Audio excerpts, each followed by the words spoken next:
쇠사슬이 벗어지고입니다. 오늘 또 찬양도 하고 바로 이렇게 올라오니까 정신이 하나도 없다, 그죠? 예. 예전에는 안 그랬는데 이제는 이렇게 여러 가지 일을 한꺼번에 하는 게 조금 힘에 부칩니다. 혹시라도 참천포로 빠지는 일이 있으면 여러분들 크게 손을 들어주시면 제가 정신을 바짝 차리도록 하겠습니다. 여러분들 하나님의 은혜에 감사하고 사십니까? 하나님이 살아계심을 진정으로 믿고 계십니까? 예수 그리스도가 내 인생의 구원자 되심을 믿고 계십니까? 그렇다면 오늘 이 말씀이 여러분과 저의 인생 가운데 크나큰 위로와 도전과 어떻게 살아가야 될 줄을 알려주고 있습니다. 여러분 너무나 잘 알고 있는 내용 아닙니까? 오늘 본문은 사도행전입니다. 사도행전은 누가가 기록한 책 아닙니까? 대답을 좀 하셔야지 이렇게. 네. 사도행전은 누가가 기록한 책이지 않습니까? 누가는 누가복음과 사도행전의 수신자가 똑같습니다. 데오빌로입니다. 데오빌로가 정확하게 누군지는 우리가 알 바가 없습니다. 하지만 그자가 하나님 안에 가까이 가고 있다는 것은 우리가 알 수가 있습니다. 사도행전의 배경은 예수님께서 십자가 순환을 겪고 나서 부활하시고 나서 AD 34년부터 그리고 로마 대화재 사건이 벌어졌던 AD 64년 그 사이에 30년 동안의 사도들의 일들을 기록한 책입니다. 은밀하게 이야기하면 사도들을 비롯한 예수 믿는 사람들의 이야기라고 할 수가 있습니다. 근데 가장 중요한 게 뭔가 하면 그 기점이 바로 예수 부활하신 다음입니다. 그러면 사도행전의 모든 이야기는 그 중심이 뭐다? 바로 예수 그리스도의 부활을 떼놓고는 설명할 수가 없습니다. 그때 어떤 사건이 벌어집니까? 약속대로 마가의 다락방에 성령 강림 사건이 벌어지고 오늘 주인공으로 등장했던 베드로가 이전의 모습은 온데간데 없이 주님의 일을 감당하고 있는 것입니다. 오늘은 전체 내용은 이렇습니다. 헤롯이 베드로를 옥에 가둡니다. 그리고 하나님의 은혜로 주의 사자가 호련히 나타나서 옥문을 열게 됩니다. 그리고 기도했던 곳으로 가다 보니까 베드로가 이야기 시작합니다. 하나님께서 일하여 주셨구나. 그래서 베드로는 또 떠나가게 됩니다. 오늘 이 이야기가 본문이 끝입니다. 하지만 한 절 한 절씩 하나님의 말씀을 살펴보면 이것이 이래서 이루어지고 이 가운데 우리가 붙들어야 될 것이 이것이구나.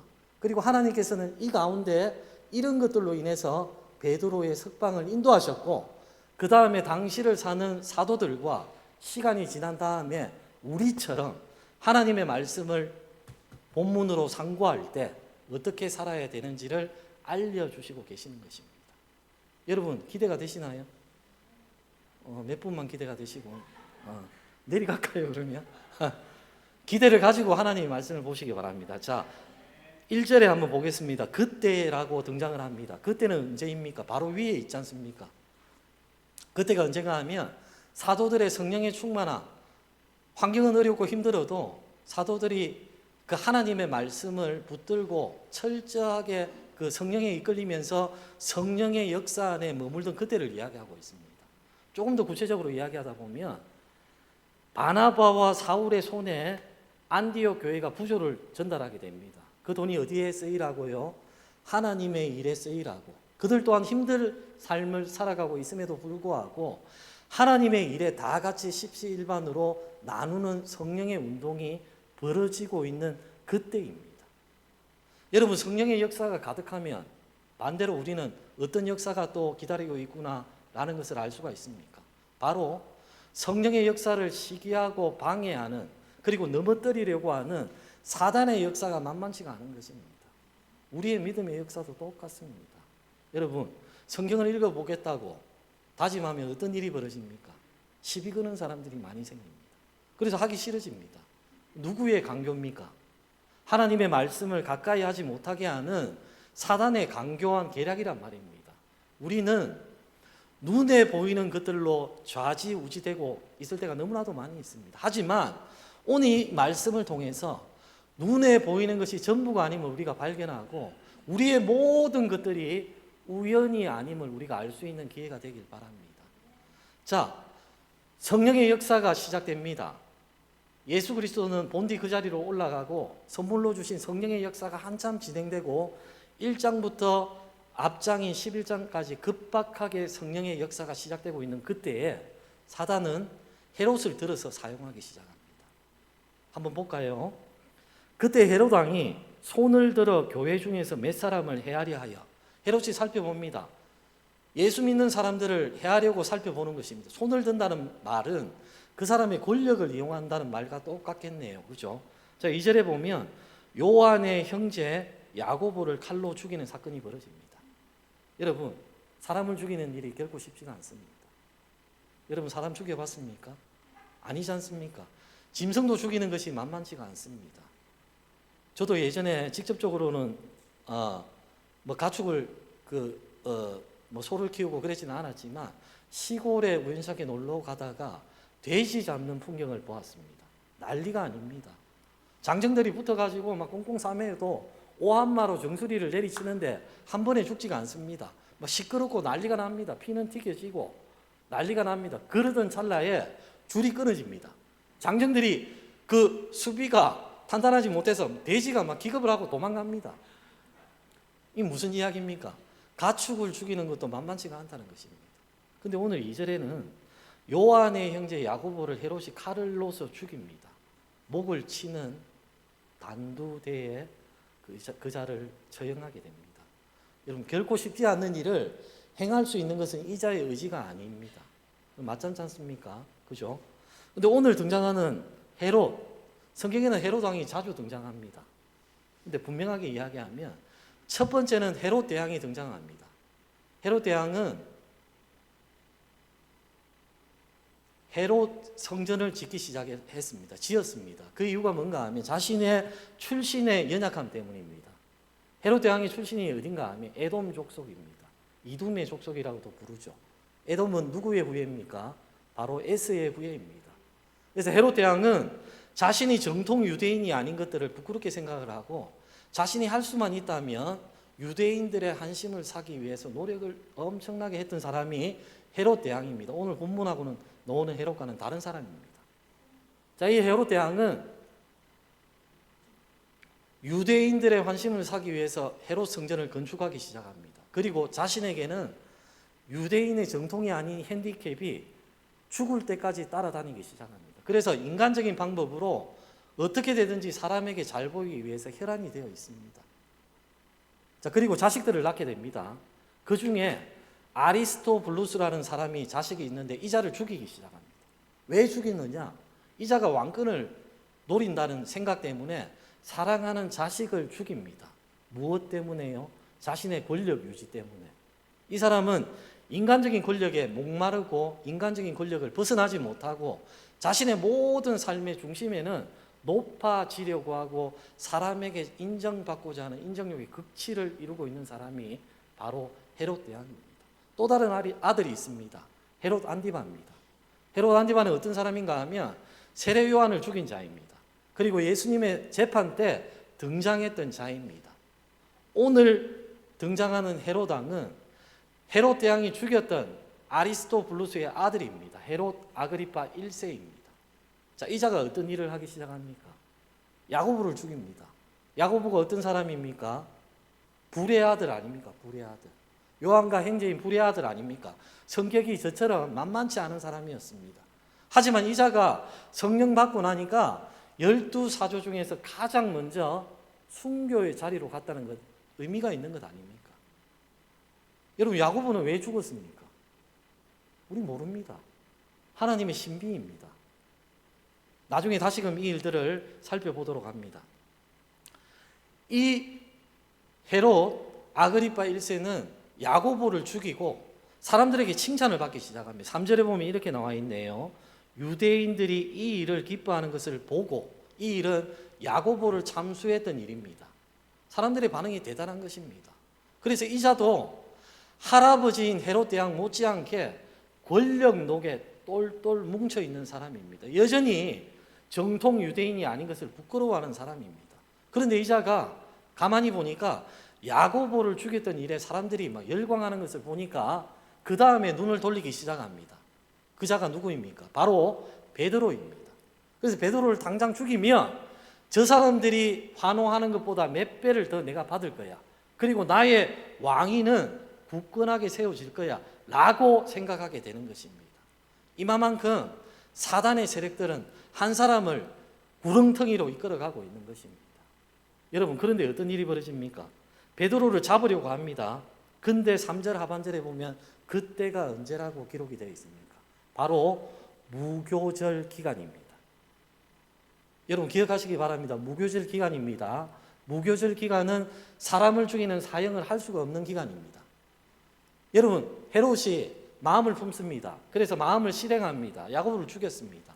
근데 이 일이 사람으로부터 지탄받고 왕권이 흔들리는 일이 아니라 사람들이 열광하기 시작합니다. 그래서 또 다른 12제자 중 야고보를 죽이니까 사람들에게 칭송을 받았구나. 그러면 12제자 중에 수제자라고 할 수 있는 베드로를 죽이면 난리가 나겠구나. 그래서 베드로를 죽이고자 그냥 옥에 가두는 것입니다. 그냥 재판도 형식적입니다. 그냥 죽이려고 마음을 먹었는데 그때가 무교절이라는 것입니다. 기억하시기 바랍니다. 자, 그런데 4절에 보면 잡아서 옥에 가두어 군인 4씩 4패에게 맡겨 지키게 만듭니다. 4사 16이네요. 그죠? 16명의 군인이 베드로를 옥죄고 있는 것입니다. 이 무슨 뜻입니까?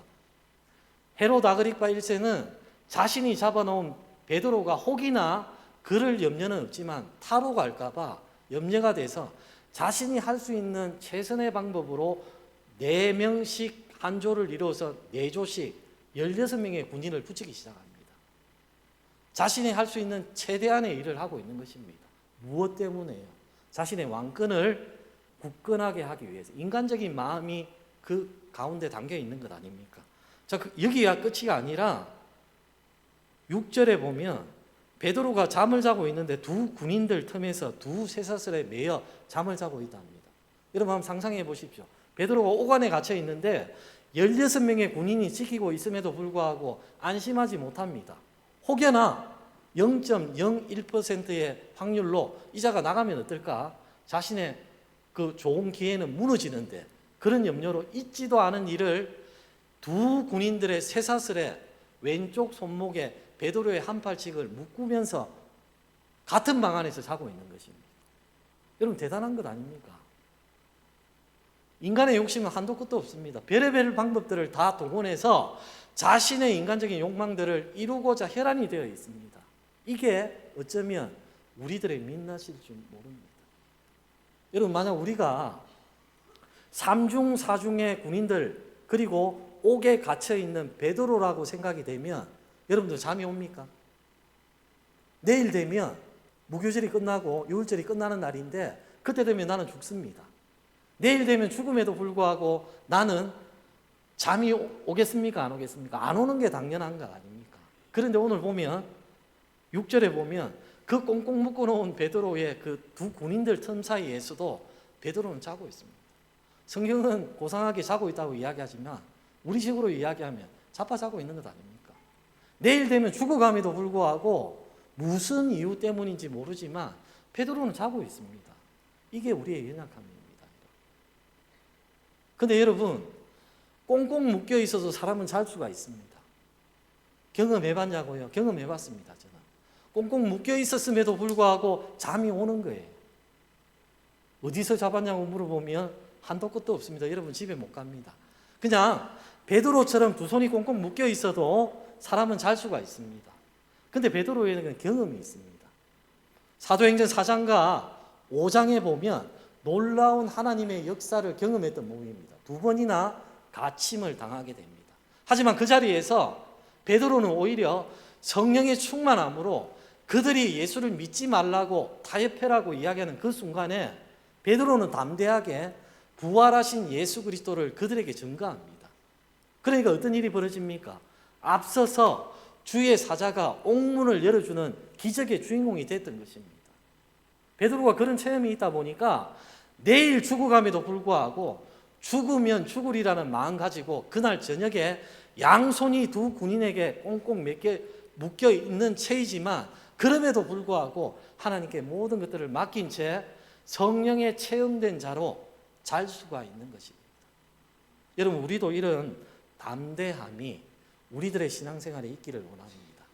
여러분, 우리가 신앙생활을 하다 보면 베드로처럼 예수를 증거하는 중에도 환난을 당할 때가 있습니다. 이 환난을 내가 왜 당하지? 이유를 모를 때가 있습니다. 눈물이 날 때도 있습니다. 저도 그런 경험이 있고 여러분들도 각자가 그런 경험이 있을 줄로 믿습니다. 그러면 그때 우리는 무엇을 붙들어야 되는지 오늘 말씀을 조금 더 깊이 있게 살펴보도록 합니다. 6절에 보면 헤롯이 잡아내려고 하는 그 전날 밤에 베드로가 두 군인들 틈에서 두 쇠사슬에 매어 누워 잡니다. 그리고 파수꾼들이 문 밖에서 또 지키고 있습니다. 자, 헤롯 입장에서는 잠이 잘 오겠죠. 내일 되면 저 12사도 중에 으뜸되는 베드로를 죽이면 이전에 야고보를 죽였을 때 사람들로부터 받았던 칭송보다 몇 배나 칭송을 받을 건데 몇 시간만 지나면 나는 사람들이 더 나를 좋아할 거야. 그리고 나의 왕위는 더욱더 굳건해질 거야 라는 기쁨 때문에 어쩌면 잠을 못 잘 수도 있겠네. 그죠? 하지만 두 발 뻗고 잤을 줄로 생각이 됩니다. 자, 여러분, 이 사실을 전해들었던 세상 사람들의 마음은 어땠을까요? 야, 이제 끝났는갑다. 예수 믿는 자들은 모든 이들이 다 게임 오버인갑다. 예수님도 십자가에서 죽으셨고 그리고 부활하셨지만 우리들 눈에는 보이지가 않아. 본디 그 자리로 올라가셨어. 그리고 12사주 중에 야고보는 죽었어. 그리고 베드로도 이제 풍전등화처럼 내일 되면 죽을 거야.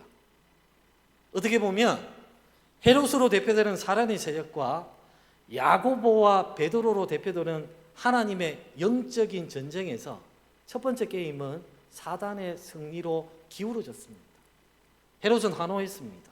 그리고 헤롯을 바라보며 헤롯을 따르는 칭찬했던 유대인들도 환호했습니다. 이렇게 끝난다면 너무 억울하지 않습니까? 우리가 예수 믿을 이유가 아무것도 없지 않습니까? 근데 결론은 헤롯은 죽게 됩니다. 그리고 우리가 알다시피 베드로도 옥문에서 열려지는 은혜를 받게 됩니다.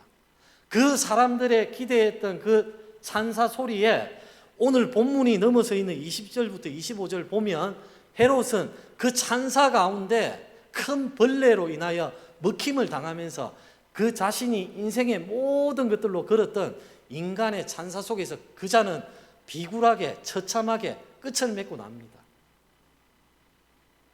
사단이 승리할 것처럼 하나님보다 이겼던 것처럼 보이는 이 찰나, 그리고 세상은 하나님은 이제 없어. 예수님도 이제는 끝났어. 예수 믿는 모든 자들은 힘듦의 그 구름텅이 속에 헤어날 수가 없어. 베드로가 죽었듯이 너네들도 곧 죽을 거야 라고 측은하게 보았던 그들이 헤롯이 죽음을 통해서 하나님이 지금도 일하고 계시구나. 예수님이 부활하신 게 맞구나. 베드로가 깨어난 것이 맞구나. 우리도 이 힘듦의 여정 가운데 힘듦만 붙들고 보고 사는 것이 아니라 부활하신 예수님, 옥문을 열어주신 하나님, 이 예수님과 하나님을 붙들고 살아야 되겠구나 라고 그들에게 도전이 되었지 않습니까? 여러분, 이것만 들어도 우리의 가슴이 울렁울렁거리지 않습니까? 그러면 오늘 조금 더 베드로가 풀려나는 그 모습을 살펴보도록 하겠습니다. 7절입니다. 우리 한번 읽어볼까요? 잠을 쫓는 의미에서 7절 큰 소리로 한번 읽어봅니다. 시작. 호련히 주의 사자가 나타나며 옥중에 광채가 빛나며 또 베드로의 옆구리를 쳐 깨워 이르되 급히 일어나라 하니 쇠사슬이 그 손에서 벗어지더라. 아멘. 우리의 인생 가운데도 그 주의 천사가 나타날 줄 믿습니다. 호련히 나타납니다. 그 상황이 어떤 상황이냐고요? 헤롯은 자기의 할 바를 다 했습니다. 어느 누구도 그 틈을 타고 비집고 들어갈 수가 없습니다. 베드로도 주님께 그 모든 운명들을 맡기면서 자고 있는, 온 천지가 자고 있는 그 밤에, 그 밤은 영적인 어둠도 뜻할 수가 있겠다, 그죠? 그 밤에 호련히 주의 사자가 나타나서 아무도 할 수가 없던 일들을 하나님은 열어주시기 시작했던 것입니다. 우리의 인생 가운데도 베드로의 옥문이 열려지고 쇠사슬이 벗어지는 역사가 분명하게 나타납니다. 여러분. 세상은 안 된다, 끝이다, 절대 그런 일이 있을 수 없으라고 이야기할지언정 하나님을 믿는 저와 여러분들은 오늘 이 말씀을 믿고 나아갈 때 우리들 각자에게 굴레 쳐져 있는 쇠사슬 모든 종류의 쇠사슬을 하나님이 한밤중에 어려움의 그 한복판에 호련히 나타나서 영적인 어둠 속에 자고 있는 베드로를 깨웠듯이 나의 옆구리를 찌르며 나의 이름을 불러주시며 일어나 가라라고 이야기하고 있습니다. 여러분, 그리고 그 다음에 어떤 일이 벌어집니까? 8절에 보면 천사가 이르되 띠를 띠고 신을 일어나 재촉하고 있습니다. 빨리 나가라고. 그리고 베드로가 그대로 합니다. 천사가 또 이르되 겉옷을 입고 따라오라 하니 베드로가 나와서 따라갈새 아무것도 모른 채 따라갑니다. 비몽사몽 중에 따라갑니다. 여러분, 베드로가 어떤 사람입니까? 수제자입니다. 그리고 마가의 다락방의 성령 강림의 주인공 중에 한 사람입니다. 그리고 죽은 자도 살렸던 능력을 베풀었던 성령에 충만한 사람인데도 믿음의 여정 가운데 하나님의 일하심을 100% 모를 때가 있다는 것입니다. 이게 우리의 모습입니다. 모든 것들을 알 수가 없습니다. 우리의 인생 가운데 믿음의 여정을 살아갈 때 이해가 안 되는 부분들이 분명하게 있습니다. 왜 하나님 이 가운데 어려움을 주시고, 왜 하나님 이 환경 가운데 놓여주시고, 왜 하나님 이곳으로 보내주셨는가, 우리가 알지를 못합니다. 그런데 베드로가 옥문 하나 두 문을 열고 나서 마침내 성문 곁에 도달하니까 이제는 눈이 열려지기 시작합니다. 그래서 천사는 떠나간 다음에 고백하기 시작합니다. 베드로가 이렇게 이야기합니다. 11절에 보면 베드로가 정신이 듭니다. 이르되 내가 이제야 참으로 주께서 그의 천사를 보내어 나를 헤롯의 손과 유대 백성의 모든 기대에서 벗어나게 하신 줄 알겠노라 하여 이제는 알게 되는 것입니다. 여러분, 우리의 믿음의 여정도 마찬가지 아닙니까? 그 깊은 고난의 터널을 지나갈 때 하나님 원망도 하면서 지나갑니다. 그 퍼즐의 조각들이 맞춰지지가 않습니다. 베드로도 그랬습니다. 성령 충만함에 뜨거움의 그 한복판에 있는 베드로도 비몽사몽간에 지나면서 나중에 되니까, 시간이 지나고 나니까 하나님께서 이 밤에 나는 잠을 자고 있었지만 하나님께서는 일을 하고 계셨구나. 그래서 우리가 앞에 보면 그 기간이 어떤 기간이냐고요? 3절의 무교절 기간이었습니다. 만약에 무교절 기간이 아니라 똑같은 기간에 베드로를 잡았다면 베드로는 그냥 죽었습니다. 근데 하나님은 헤롯이 잡아온 날 그때를 무교절로 하나님께서는 계획하셨던 것입니다.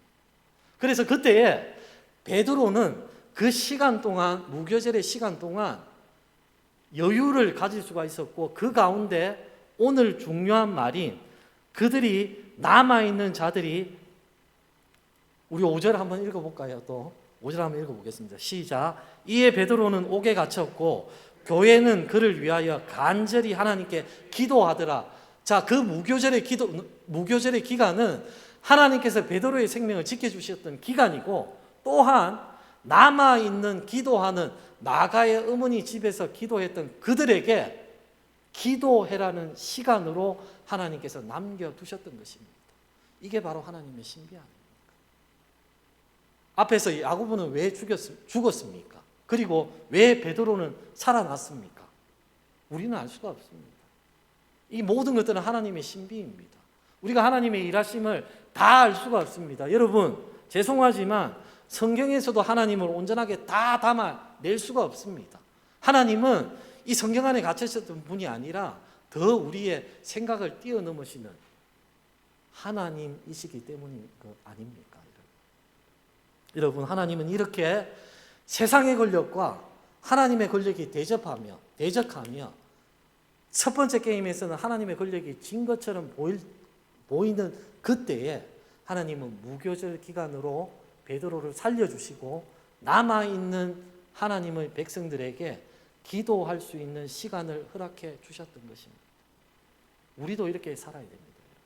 우리도 기도해야 됩니다. 여러분, 이 장면을 보면서 저는 많은 것들이 생각이 났습니다. 자, 베드로의 입장에서 한번 들어갑니다. 제가 베드로입니다. 자고 있습니다. 아니, 자빠져 자고 있습니다. 내일 죽어갑니다. 근데 내가 기적의 주인공으로 체험을 받았습니다. 좋아. 믿음이 훌륭하네. 근데 자고 있습니다. 근데 천사가 깨웁니다. 천사인 줄도 몰랐습니다. 옥문이 하나씩 열립니다. 한 문을 열어가고 갑니다. 점점 가는 도중에 맨 마지막 가니까 비로소 이 일이 하나님께서 하셨구나라는 것은 저는 어떻게 감동을 받았는가 하면, 제 인생 가운데 하나님을 모를 때가 생각이 났습니다. 그래서 하나님께서 호련히 밤에 내 옆구리를 찔러주시며 가라고 말씀하십니다. 나는 어디로 가야 되는지도 몰랐습니다. 그리고 옥문 하나를 지나고 문도 파수된 문을 지나며 또 문을 지날 때까지 내가 그분이 하나님이신 줄도 알지 못했습니다. 그리고 지난 세월 돌아보니까 그때 하나님께서 말씀하셨구나. 그때 하나님께서 내 손을 이끌어 주셨구나. 그때 하나님께서 나를 만나 주시며 나의 허물을 덮어 주시며 내가 네 인생을 끝까지 책임지겠다 라고 그분이 울으시며 나에게 말씀하셨구나 라는 장면이 생각이 납니다. 여러분의 인생에도 똑같은 일들이 물론 모양은 다르지만 하나님을 만났던 때가 기억이 나지 않습니까? 호련히 천사가 나타나서 베드로를 살린 것처럼 우리는 모두 하나님을 만났고 하나님을 만난 자들입니다. 여러분, 이 대목에서 또 저는 예수 그리스도가 생각이 납니다. 자, 헤롯은 철저하게 자신들의 권력을 동원해서 베드로를 꽁꽁 사맵니다. 여러분, 예수님이 십자가의 순환을 받으시고 돌무덤에 갇히며 앞에는 그 돌무덤 아무도 열 수가 없고 경비병이 지키고 있습니다. 똑같네요, 그죠? 그런데 어떤 일이 벌어졌습니까? 베드로에게 하나님의 천사가 하나님이 만나 주시고 그 옥문이 열려진 것처럼 하나님도 그 돌무덤이 열려지며 꽁꽁 지켰던 경비병들은 어찌할 수가 없을 정도로 하나님께서는 부활의 주님으로 나타나셨던 것입니다. 우리 인생도 마찬가지입니다. 베드로처럼 주님을 만난 자들입니다. 각자의 시기는 다르지만 저도 만났고 여러분들도 만났습니다. 그럼 이제는 어떻게 살아야 됩니까? 부활하신 주님이 보여주셨던, 약속해 주셨던 성령의 충만함을 날마다 강구하면서 살아야 되는 것 아닙니까? 조금 힘들다고 불평불만하고 조금 어렵다고 입이 이렇게 놓고 이렇게 살아가면 안 되는 것 아닙니까? 다른 사람 이야기가 아니라 제 이야기하는 겁니다. 아까도 찬양하는데 지나온 세월들이 생각이 났습니다. 여러분, 오늘 제가 마지막 설교네요, 그죠? 아시는 분은 아시고 또 모르시는 분은 모르시겠지만 오늘 마지막 설교입니다. 그리고 조금 전에 했던 찬양도 마지막 찬양입니다. 이 말씀을 준비하면서 짧은 2년 동안에 하나님께서 저에게 베드로처럼 찾아와 주시고 함께 하셨던 순간들이 생각이 났습니다. 첫 번째, 이 교회에 와서 성경 리폼을 시작했습니다. 2번에 걸쳐서. 그 이유는 말씀을 많이 보고 항상 여러분들의 삶 가운데 말씀이 이끄는 대로 행했으면 좋겠다는 소망을 가지고 성경 리폼을 했습니다. 물론 제 돈이 좀 들어갔습니다. 제 자랑하는 것이 아니라. 자, 그런 다음에 제가 맡고 있는 담당 부서 친구들을 위해서 전도했습니다. 그 전도의 열매로 우리 여문환 집사님이 오늘 또 특별히 제 마지막 설교라 그래가지고 오늘 또 이렇게 같이 예배를 드리고 있는데 그 시간이 너무나도 힘들었지만 좋았습니다. 그리고 우리 박선옥 선생님, 정혜순 선생님 같이 협력해 주시고 그 추운 날, 더운 날 이 주변에 꼴통들이 참 많아요. 중학생들도 꼴통이 있고 고등학생들도 꼴통이 있고. 근데 그럼에도 불구하고 그 전도를 통해서 우리 교회에 한 번 이상 온 친구들이 한 8명 정도는 되는 것 같아요. 여러분, 기적 아닙니까? 그리고 우리 청년부서를 통해서 얼마 하지는 못했지만 쓰레기 봉사를 했습니다. 주일날. 환경미화를 통해서 예수 믿으세요 소리는 안 해도 그 사람들이 그 모습을 쳐다보고 저기 어디지? 궁금증을 가지게 되고 그리고 말은 하지 않았지만 사람들이 보면 압니다. 몇 번 보면 서강교회 저쪽에 있는 교회에서 하고 있구나. 이게 바로 전도 아닙니까? 이 전도가 가장 많이 생각이 납니다. 그리고 교회 주변에 여러분 밤에 다니시다 보면 좀 환하게 보이죠, 그죠? 제가 한 겁니다. 그리고 요 앞에 보면 CCTV 달아놓은 거 있죠. 교회 CCTV뿐만 아니라 양산시에서 우리가 비용을 지불 안 해도 되는 CCTV도 제가 건의해서 달았던 것입니다. 제 자랑 같네, 그죠? 미안합니다. 여기까지만 하고. 저는 개척을 준비합니다. 발달장애 있는 친구들과 같은 일하는 공동체를 만들고 싶어 합니다. 어떤 분이 저에게 묻습니다. 목사님, 그 준비가 다 돼 있나요? 그 일하는 공동체 사업장은 어디서 하시나요? 그러면 또 다른 또 질문들을 합니다. 아무것도 준비된 게 없습니다. 이름밖에 준비된 게 없습니다. 이름은 제가 지은 것이 아니라 벌써 몇 해 전에 하나님께서 저에게 임재 중에 주셨던 것입니다. 로고도 다 만들어 놨습니다. 근데 건물이 없습니다. 어떤 공동체 원들인지도 모릅니다. 근데 여러분, 저도 걱정이 됩니다. 두렵습니다. 이 좋은 사역지를 왜 발로 차고 누가 나가라도 안 했는데 왜 나가지? 하시는 분도 있을 겁니다. 하지만 베드로를 보십시오. 죽어감에도 불구하고 쇠사슬에 칭칭 감겼음에도 불구하고 잠을 잡니다. 그랬더니 누가 일하여 주십니까? 하나님이 자고 있는 베드로를 만나 주셨던 것입니다. 그리고 알지 못하는 비몽사몽간에 갔음에도 불구하고 나중에 도착해 보니 이 모든 것들이 이해가 되기 시작합니다. 제 인생도 마찬가지입니다. 제가 공부하리라고는 상상도 못했습니다. 그리고 이 교회에 올 때는 하나님, 나는 못해요. 하나님, 나는 그냥 장로로 하나님께 영광을 돌려드릴게요. 계속 그 하나님의 사명을 밀었습니다. 하지만 그거 안 되더만요. 하나님께서 결국에는 만나주시고 이제는 네 나중까지 버팅기면 니는 이래 살다 그냥 죽을 거야. 개 죽음일 거야 라고 말씀하셔서 제가 순종하며 모든 것들을 하나님께 맡기며, 물론 쉽지 않은 10년의 여정이지만 하나님께서 졸업하게 만드시고 석사학위 받게 만드시고 목사 한 수 받게 만들어주시고 이렇게 개척을 준비하게 만들어주십니다. 물론 아무것도 준비되지 않은 상황에서 두려움 가지고 우리 뭐 먹고 살지 이런 인간적인 걱정도 있습니다. 하지만 오늘 본문이 우리들에게 이야기하고 있습니다. 쇠사슬은 분명하게 벗어집니다. 종류가 문제가 되는 것이 아니라 하나님의 일하심이 그때면 그 묶고 있는 쇠사슬이 벗어지고 나의 인생 가운데도 하나님께서 일하여 주셨음을 베드로처럼 내가 산 증인이기 때문입니다.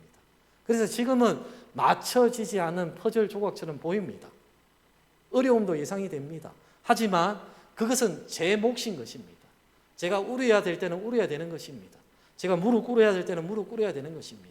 그런 다음에 하나님께서 모든 것들을 맞춰주십니다. 그때 저는 하나님께 감사하면 되는 것입니다. 여러분, 저도 사임한 뒤에 여러분들을 위해서 계속 기도하겠습니다. 여러분들도 부족한 이 자신을 위해서 기도해 주시기 바랍니다.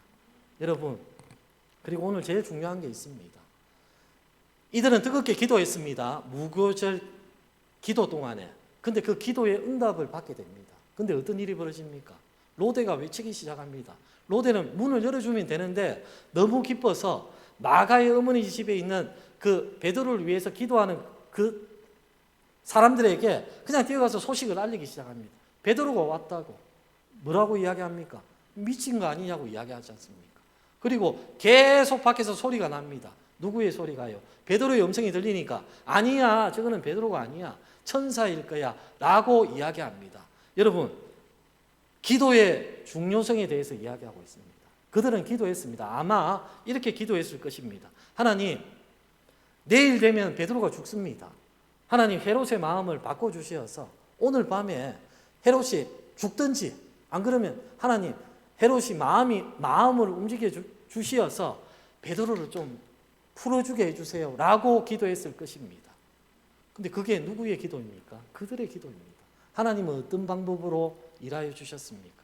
전혀 다른 방법으로 일하여 주셨습니다. 이게 우리의 기도의 모습입니다. 여러분, 오늘 말씀은 어떤 경우에도 기도해라라고 이야기하고 있습니다. 맞습니다. 우리는 기도해야 됩니다. 저와 여러분들 모두가 기도의 사람입니다. 그런데 그 기도의 방법을 우리가 조금 잊어버린 채 살아갈 때가 많습니다. 우리는 예수님이 직접적으로 가르쳐 주신 주기도문에 크게 세 가지를 붙들며 기도해야 됩니다. 예수님은 첫 번째, 하나님의 나라, 하나님의 뜻이 이루어진 것처럼 이 땅에도 이루어지게 해달라고 기도합니다. 무슨 말입니까? 나의 유익을 위해서 기도해라는 것이 아니라 하나님의 일하심을 먼저 인정하며 기도해라라고 이야기하고 있습니다. 우리는 그냥 하나님 이거 해주세요, 이거 들어주세요, 저거 해주세요, 합격하게 해주세요, 좋은 거 주세요, 승진하게 해주세요. 장사 잘 되게 해주세요. 이렇게 기도하라는 것이 아니라 그 마가의 어머니 방에 모여서 기도했던 그 사람들처럼 기도하는 것이 아니라 하나님의 나라를 위해서 기도해야 되는 것입니다. 하나님 나라가 이 땅에서 나를 통해서 이루어지게 해달라고. 그래서 오늘도 하나님이 주신 이 시간을 하나님 나라를 위해서 내가 헌신하며 살아가겠노라고. 우리의 기도의 첫 제목이 바뀌어야 돼요. 두 번째 어떻게 해야 됩니까? 일용할 양식을 우리에게 주신 것처럼 믿음으로 기도해야 되는 것입니다. 기도는 합니다. 하지만 다른 쪽으로도 방법을 찾고 있습니다. 이게 우리의 모습 아닙니까? 기도의 자리는 매일매일 하고 있습니다. 하지만 그 기도의 내용은 그냥 내 입에서 이야기하는 내용으로 땅에 떨어지며 나의 삶의 행동은 그 기도의 제목과는 정다르게 가고 있습니다. 백날 기도에도 응답 안 되는 이유가 여기 있는 것입니다. 그리고 맨 마지막으로 중요한 것, 우리가 우리 죄를 사하여 주셨던 것처럼 그들의 죄도 사해 주려고 관계의 회복이 필요한 것입니다.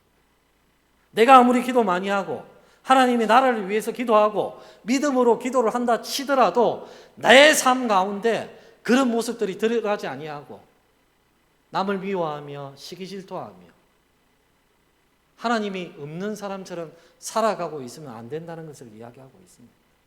말씀을 맺도록 합니다. 오늘 이 기적의 사건을 통해서 베드로의 쇠사슬이 벗어진 것, 우리의 인생의 한복판에도 똑같이 이루어질 줄 믿습니다.